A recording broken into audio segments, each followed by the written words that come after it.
তিনটি কাজ যদি আপনি করতে শুরু করে দেন, যে জাদু করেছে তাকে আপনি টুক করে ধরে ফেলতে পারবেন। সে আপনার কাছে হাত জোর করে বলবে যে তুমি এই কাজ বন্ধ করে দাও, না হলে আমি শেষ হয়ে যাব।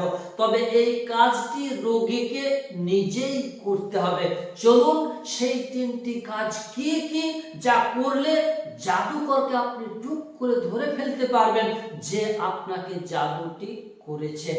1 নম্বর কাজ হচ্ছে প্রত্যেক ফরজ নামাজের পরে 7 বার সূরা লাহাব আর 1 বার সূরা আবাসা।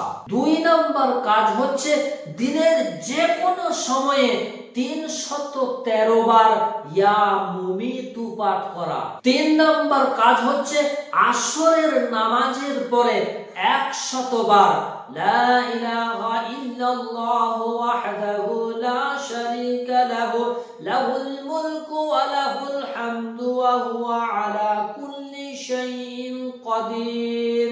এই তিনটি আমল আপনি লাগাতার করতে থাকুন।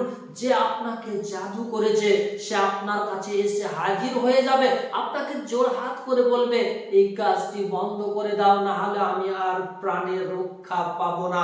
তো এটি হচ্ছে জাদুকরকে ধরার কোরআনী উপায়।